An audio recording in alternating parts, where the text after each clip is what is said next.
어쩔 병풍 저쩔 장독대. 오늘은 조선시대의 격한 민속놀이에 대해서 알아볼 겁니다. 나라마다 전통놀이가 있고 우리나라에는 설날에 많이들 하는 윷놀이 또 있고 쥐불놀이, 제기차기, 팽이치기, 연날리기 같은 것들이 있죠. 하지만 이렇게 말랑말랑하고 뜨뜻미지근한 민속놀이로는 만족하지 못했던 우리 전투민족 조선 사람들은 조금 더 스릴 있는 놀이를 즐겼는데 바로 전통 민속놀이인 석전입니다.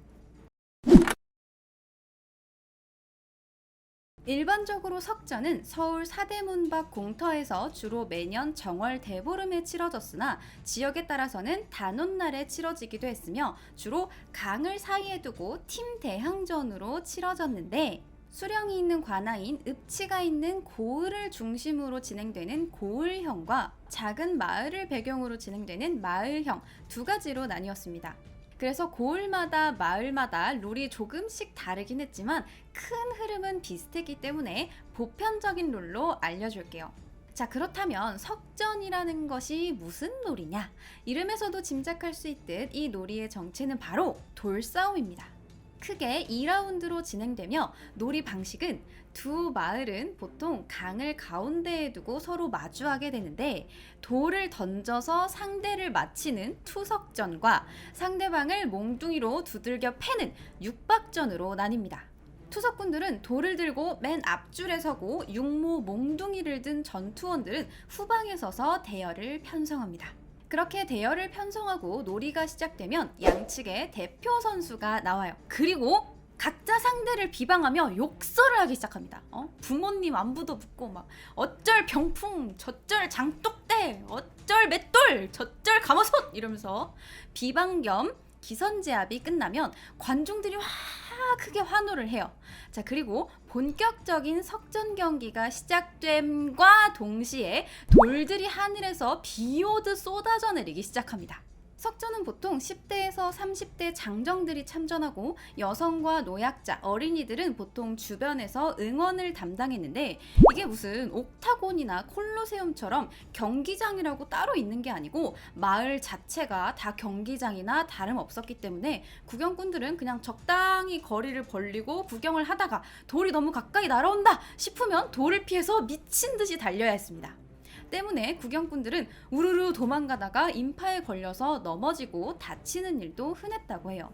종종 고을형 석전쯤 되어서 스케일이 굉장히 큰 석전이 격하게 진행되면 포졸들이 현장에 배치되기도 했는데 이건 어디까지나 구경꾼들이 싸움에 휘말리는 걸 막기 위함이었지 석전을 하는 사람들을 말리기 위한 의도는 아니었습니다. 그렇게 점차 싸움이 격렬해지고 한쪽이 슬슬 밀리기 시작하면 후반전이 시작되는데 이때는 육강모 몽둥이를 든 전투원들이 투입돼요. 이들은 강을 건너서 상대편을 추격했고 그러다 마주치면 서로 육박전을 벌였는데 몽둥이가 없다면 옆에 있는 깨진 기왓장으로 머리를 내려칠 정도로 격렬했습니다. 경기는 한 팀이 뒤로 밀리다 자기 마을까지 도망치면 끝이 나며 쉽게 승부가 끝나지 않으면 밤까지도 계속되는데 그렇게 되면 횃불을 들고 싸우기도 합니다. 이러한 석전은 전국적으로 유행했기 때문에 지역마다 로컬 룰이 존재했는데 양 마을이 석전을 벌여서 한 마을의 미소년을 누가 데려간다거나 아니면 전날 밤 다른 마을에 몰래 잠입해서 물건을 부수는 사보타주를 벌이는 등 지역마다 다양한 형태로 진행되었습니다. 신증 동국 여지승람에도 도성 밖뿐만 아니라 종각거리, 종로 3가 등 도성 안에서도 편을 갈라 싸움이 열렸으며 경상도 안동, 황해도, 평안도 지방 풍습에도 정월 보름날 돌팔매질을 하는 놀이가 있었다라는 기록이 있고 특히 김해와 황해도의 석전은 꽤나 거칠어서 기록이 따로 남아있는데 이 석전고에 보면 패주자를 따라 그 마을에 침입하여 가옥을 파괴하는 일도 있었고 적촌에 변장 기습하기도 하며 밤이 어두워서 석전이 불가능하면 횃불로써 상전하기도 한다라고 합니다. 자, 그런데 이렇게 격한 놀이가 끝나면 사람들이 다치지 않을까 좀 걱정되지 않아요? 하지만 걱정하지 마세요. 너무나 당연하게 많은 사람들이 뼈가 부러지고 치아가 부러지고 온몸에 타박상을 입고 종종 사망자가 나오기도 했지만 석전으로 인한 죽음이나 피해는 그 누구에게도 묻지 않는다는 게 국룰이었습니다.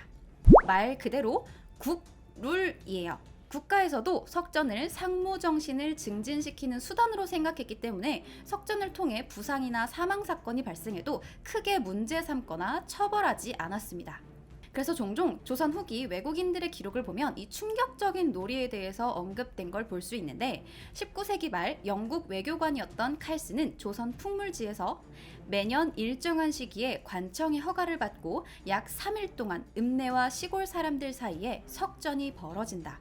만약 사람들이 죽는다 할지라도 그것은 불가피한 사고로 여기고 관청은 거기에 신경 쓰지 않는다. 한 번은 나의 통역자인 김 씨가 머리에 돌을 맞아 2달 동안 몸져 누워 있어야 했는데 그의 두개골에는 아직도 크게 움푹 패인 자국이 남아있다라고 적었습니다. 자, 그리고 1930년 석전놀이를 구경하던 클레어 헤스라는 미국인은 이 조선의 빡센 전통놀이에 호기심을 느껴서 용병으로 참전을 하게 됩니다. 그래서 열심히 석전을 막 하는데 의도치 않게 상대편 팀 석전꾼의 머리를 정통으로 맞춰서 이 맞은 사람이 그냥 그 자리에서 즉사하게 돼요. 클레어스는 당연히 이에 대해서 보복을 당하거나 처벌을 받지 않을까 몸을 덜덜덜덜 떨면서 기다렸지만 유가족과 마을 사람 그 누구도 그에게 책임을 묻지 않는 쿨함을 보였습니다. 그래서 종종 누군가와 원한 관계가 있는 사람이 상대 마을에 용병으로 들어가서 정정당당하게 짱돌로 맞다이를 뜨는 일도 있었고 범죄자나 불량배들로 구성된 석전꾼들이 마을에서 의뢰받아서 용병으로 뛰는 경우도 있었다고 합니다. 자, 그리고 어른이 되어서 이렇게 쿨한 프로들처럼 잘 싸우기 위해서는 어떻게 해야겠어요? 어린 새싹일 때부터 연습을 좀 해봐야겠죠. 몇몇 마을에서는 어린이들로 꾸려진 유소년 석전팀도 있었는데 개천에서 어린이들만의 리그를 열었으며 이때 어른들은 아주 어른스럽게 돈을 걸어서 석전 토토를 하게 됐습니다. 부모들은 당연히 걱정을 하는 건 아니고 소년들도 사내다움이 있어야 한다라며 8살짜리 어린아이를 부모가 직접 데려와서 석전에 참여시키기도 하고 격려해주는 등 거의 코치나 다름없었습니다. 유소년 석전이라고 해서 돌 대신 탱탱볼을 던지는 건 아니고 어른들의 석전처럼 똑같이 돌을 던지기 때문에 부상자가 생기는 건 당연한 일이었는데 이 애기들이 돌 맞고 와가지고 나 안 해!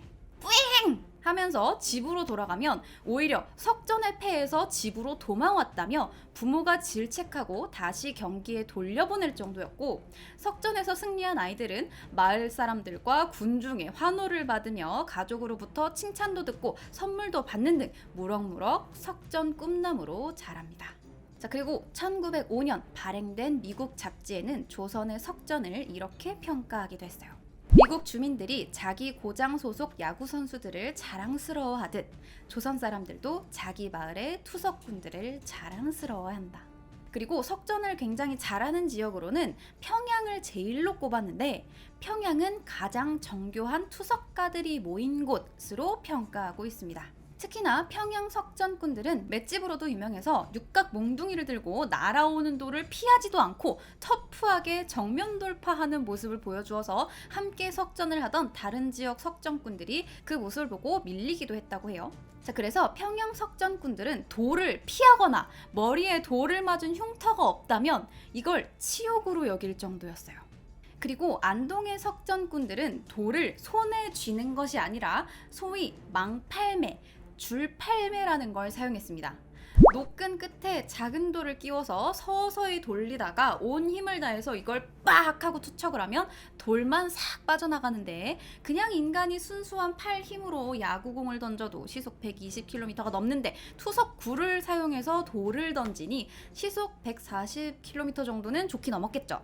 물론 직선으로 던지는 건 아니고 거리도 굉장히 멀고 포물선을 그리면 좀 덜 아프긴 하겠지만 충분히 제대로 맞으면 사람 뚝배기 하나 정도는 깨질 수 있겠죠. 때문에 안동의 석전꾼들은 볏짚으로 만든 갑옷, 나무 방패, 새끼줄 모자 등으로 무장을 하고 석전을 했습니다. 정말 조상님들 석전의 진심이었어요. 자, 그런데 왜 이렇게까지 전문 석전꾼들과 용병도 부르고 갑옷까지 맞춰가면서 열심히 였을까요? 그건 바로 석전이 한 해 농사나 마을의 길흉을 점치는 주술적 성격을 띠기 때문인데, 동국세시기에 보면 정월대보름에 한양의 애옥계 사람과 한양의 동서남 이 삼문박 사람들이 만리제에 모여서 몽둥이와 돌을 들고 싸움을 벌였다라고 하는데, 이때 참여 인원만 9,000명에 이르고 구경꾼만 25,000여 명이었다고 합니다. 그리고 이 경기가 끝나면 그 결과가 왕실에까지 신속하게 전해졌다고 하는데, 이렇게까지 이 석전의 승패가 전국적 관심사였던 이유는 삼문박 쪽 사람들이 이기면 수도권의 풍년이 들고 애호계 쪽이 이기면 다른 지방의 풍년이 든다는 말이 있어서였다고 해요. 그래서인지 조선왕조실록에 보면 석전과 관련된 기록들이 꽤 많이 보이는데, 태조가 석전을 관람했다라는 기록도 있고 태종 이방원 역시 석전을 즐겼다라고 합니다. 태종은 중병에 걸려서 알아누워 있다가도 석전 경기가 열린다 하면 벌떡 일어나서 구경을 갔을 정도로 거의 석전 덕후 수준이었어요. 그래서 이 세종 3년 5월 2일, 그러니까 단오가 시작되기 3일 전 기록을 보면, 상왕이 이지를 알아 임금이 풍양궁에 나가 문병하다 라는 기록이 있는데, 바로 다음날 기록을 보면 상왕이 병조참판 이 명덕을 보내 석전할 사람 수백을 모집해 좌우대로 나누게 하였다라는 기록이 있고, 5월 4일에는 오늘 내가 주상과 같이 석전을 보려 하나 주상이 굳이 사양한다. 내 생각하기에는 지난 봄 무예를 연습할 때 또한 주상과 같이 갔는데 지금 석전을 보는 것도 놀이가 아니라 무제를 시키는 것이다. 또 내가 혼자 가면 적적하여 이야기할 자도 없으니 경등의 의사는 어떠한가? 라고 하며 아득바득 이 싫다는 세종을 끌고 석전을 보러 갑니다. 그래서 5월 5일 당일에는 같이 종로에서 석전을 보고 이긴 척석군에게 상을 준 뒤에야 태종은 풍양궁으로 돌아갔다라고 합니다. 정말 지독한 석전 사랑이에요. 이런 아버지의 영향이었는지 세종도 초반에는 석전을 후원하며 즐겼지만 나중에는 유교 이념에 어긋난다라는 이유로 의금부를 시켜서 석전을 금지시켰습니다. 그러나 이러한 금지령에도 불구하고 세종의 형 우리 양녕대군 실망시키지 않아요. 아주 개차반 짓은 혼자 골라가면서 다 해요. 우리 양녕 가족들과 함께 몰래 석전을 관전하다 못해 감독까지 하는 바람에 이게 발각이 되어서 처벌받는 사건도 있었습니다.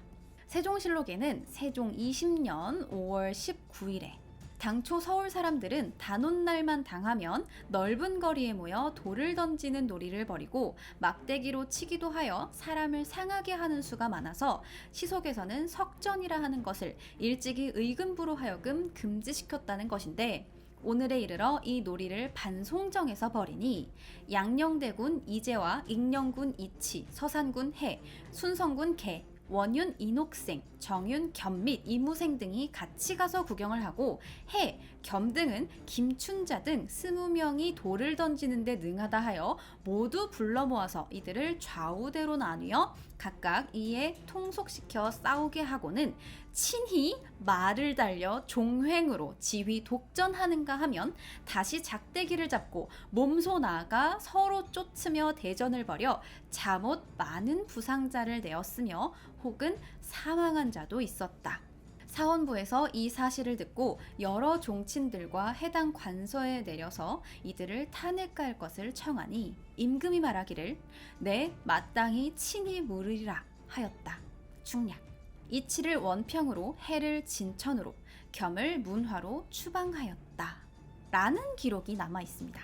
그러나 예종 원년인 1469년에는 성중의 사람들이 훈련관의 사장에 모여 척석기를 하였는데 양진이 서로 싸우다가 사상자가 나오기까지 하였고 사녀들이 다투어 구경하였다. 국초부터 이런 일이 있었는데 세종은 사람이 다칠까 염려하여 통금하였으나 이때에 이르러 다시 하게 된 것이다 라는 내용이 있습니다. 즉 중단되었던 석전이 다시 정식으로 부활되었다는 이야기예요. 하지만 이후 다양한 고문을 폐지시켰던 그 영조가 나는 곤장 때리는 것도 마음이 아파서 좀 그랬는데 돌로 사람을 친다니 금지시켜! 또 다시 금지시키기도 했고, 성종도 세종과 마찬가지로 석전을 금지시켰지만 민간에서는 몰래 행해져서 순조 때의 세시 풍속 동국세시기에 따르면 바야흐로 싸움이 한창 심해지면 고함 소리가 땅을 흔들 정도가 되며 머리를 싸매고 서로 공격하는데 이마가 터지고 팔이 부러져 피를 보고도 그치지 않는다. 그러다가 죽거나 상처가 나도 후회하지 않을 뿐만 아니라 생명을 보상하는 법도 없기 때문에 사람들은 모두 돌이 무서워 피하고, 금지시켜야 하는 관에서 특별히 이를 금하는 조치를 취하지만 고질적인 악습이 되어 제대로 고쳐지지 않는다.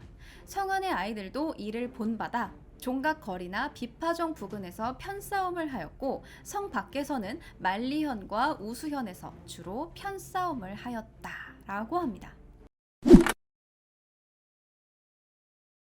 자, 그렇다면 이렇게 조선시대 왕들에게 애증의 민속놀이였던 석전은 언제부터 있었을까요? 태조도, 태종도 석전을 즐겼다고 하는데 그러면 그 전부터 있었겠죠? 기록에 따르면 석전은 최소 고구려 때부터 있었다고 합니다. 수서 동의전에는 매년 정초에 폐수 위에 모여 좌우 두 편으로 나누고 서로 돌을 던지며 싸운다. 이때 국왕은 요열을 타고 와서 구경한다 라는 기록이 있어요. 굉장히 오래됐어요. 그러니까 요연은 가마를 타고 와서 구경한다 라는 거예요. 그러니까 고구려 때의 석전은 신년제의 한 과정이기도 했던 거죠. 또한 석전은 수나라와의 전투에서도 사용되었으며 기마전과 함께 상무정신을 기르는 놀이이며 석척희 또는 편전이라고 부르기도 했습니다. 시간이 흘러 고려 공민왕 때에는 격구와 석전을 금지시켰다라는 기록이 있고, 우왕은 석전놀이를 관람하기를 원했다라는 기록이 있어요. 이는 모두 단호에 행해졌는데 이러한 전통이 조선까지 전해져 내려와서 정초인 정월 대보름과 단호에 진행된 걸로 보입니다. 그러니까 고구려 때부터 석전은 일종의 축제였으며 대담성과 용맹, 패기를 북돋움으로써 민간의 방어 능력을 길렀던 거죠. 사실 이 정도 들었으면 석전이 그냥 민간에서 진행된 놀이 수준이 아니다라는 걸 눈치채셨을 텐데, 신라에는 석투당이라는 돌팔매질 전문 군대가 조직되어 있었고, 고려 때에도 석투반, 석투군의 군대가 편성되어 있었습니다. 조선에서는 아예 군대를 편성하기보다 꽤 여러 번 투석 부대를 모집했는데, 중무장을 하던 안동 주민들로 구성된 투석 부대는 장거리와 근거리 모두 능해 삼포회란 때 왜구가 방패를 설치하고 버텼으나 안동 투석 부대에게 모두 박살이 났고, 임진왜란 때에도 일본군이 안동을 뚫고 지나가려고 하자 긴급 소집된 안동 석전꾼들로 인해서 길이 막혀 돌아갔다고 합니다. 이 안동뿐만 아니라 석전에 능했던 김해의 석전꾼들은 전라도까지 원정을 가서 왜구 토벌에 아주 결정적인 역할을 하기도 했는데, 명종실록에 따르면 명종 10년 5월 27일 외변이 일어났는데 임금이 왜구를 진압할 방책을 논의하던 중 심연원이 경호년에는 비변사가 없는 데다 또한 합당한 사람이 없었기 때문에 차출했었지만 이번에는 합당한 사람도 있고 또한 비변사가 있으므로 도채철사는 차출할 것이 없습니다. 또 석전군은 김해 사람 100명을 이미 뽑아 보내도록 했으니 본도에 변이 있게 되면 안동 사람들을 뽑아 방어케 하는 것이 합당합니다 하였는데 모두 아랜대로 하라고 답하였다라는 기록이 있어요. 이 김해 사람들의 석전 기록은 신증 동국 여지승람에도 있는데, 석전을 좋아하여 매년 4월 초파일부터 아동들이 모여 성남에서 석전을 익혔다. 단오에 이르면 장정들이 모여 좌우로 편을 나누고 깃발을 꽂고 북을 치며 소리를 지르고 날뛰며 돌을 던지는 것이 비가 퍼붓는 것 같았다. 승부를 겨루었을 따름이니 비록 죽거나 다쳐도 후회하지 않았다. 수령이 금할 수 없었으며 경호년 외적을 정벌할 때 돌을 잘 던지는 자를 선봉으로 삼으니 적병이 나아오지 못하였다 라고 합니다. 자, 이렇게 석전은 실질적인 전투의 성격을 띠기도 했는데, 러일 전쟁 때 이 전쟁 막바지인 1904년 12월 말 친일단체인 일진회가 덕수궁 정문 앞에서 계속된 반정부 시위를 벌이자 이를 해산시키려고 군대가 출동합니다. 자, 그래서 일진의 회원들이 주랭랑을 치자 근처에서 몸을 숨기고 사태를 주시하던 일본인과 경찰들이 모습을 드러내며 전투가 벌어진 거예요. 그래서 이걸 지켜보던 스웨덴인 아손이라는 사람은 전투가 벌어졌고 한국 군인들이 밀리기 시작하여 곧 완전 패배의 쓴잔을 맛볼 순간이었다. 바로 이때 근처에 운집해 있던 수천 명의 군중들이 일본 군인들을 향해 돌을 던지기 시작했다.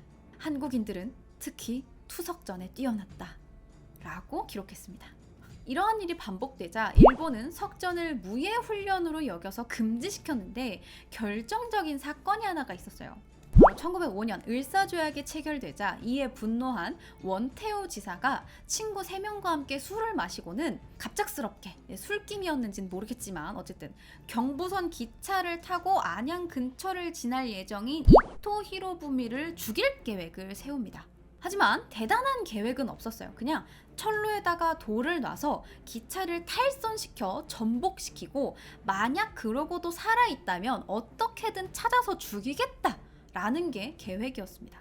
자, 그러나 함께 있던 친구 이마녀가 기차에 탄 다른 사람들이 걱정이 되었던 건지 겁을 먹었던 건지 선로에 있던 돌을 치워버렸고 계획은 이대로 실패로 돌아가는 줄 알았으나 원태우 지사가 기차를 멈출 수 없으면 내가 기차 속도에 맞추겠다 라는 생각이었는지 석전으로 갈고 닦은 실력으로 이토 히로부미가 탄 기차를 향해서 짱돌을 집어던집니다. 그러자 놀랍게도 이 달리는 기차에서 원태우 지사가 던진 돌이 정확하게 이토 히로부미가 앉아있는 자리에 창을 깨고 들어가서 유리창이 박살이 나면서 이토 히로부미의 얼굴에 유리파편이 8개가 박히는 부상을 입게 됩니다.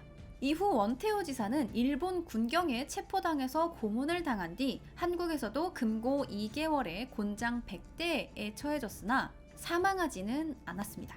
그래서 이러한 사건이 계속 생기자 결국 일본에서는 1908년 음력 금음에 서울에서 아예 석전을 금지시키기로 해요. 이후로도 종종 민간에서는 석전이 진행되었다라는 기록이 있지만 공식적으로는 금지되었습니다. 그래서 이걸 들으면서 몇몇 분들은 아우 참 금지돼서 다행이다. 조선 사람들 너무 야만적이었다 라고 생각할 수 있는데 1930년에 창간된 잡지인 별건곤에는 편전에 나타나는 우리 조선 사람들의 용기란 결코 우습게 볼 용기가 아니었다. 다시 볼 수 없는 편전. 그것이 오늘 소위 문명한 권모술수의 싸움보다 간단하고 직접 행동인 만큼 보는 이의 피를 더욱 끓게 하였던 것이다 라고 하기도 했고 사실 석전은 우리나라에만 있었던 게 아니에요. 이 돌을 던지면서 싸우는 형식의 놀이나 축제 등은 다른 나라에도 존재했는데 대표적으로 일본에서도 거의 동일하게 돌을 던지면서 축제가 진행되었고 중국에도 있었고 인도에서도 인도 최대 축제인 빛의 축제 디왈리 축제가 끝나면 여신의 환심을 사기 위해서 마을 사람들이 두 패로 나뉘어 돌을 던지면서 싸우고 만약에 돌에 맞아서 피를 흘리면 신에 의해 선택받았다라고 믿는 풍습이 있습니다. 그러니까 더 열심히 격하게 싸우겠죠. 인도 사람들은.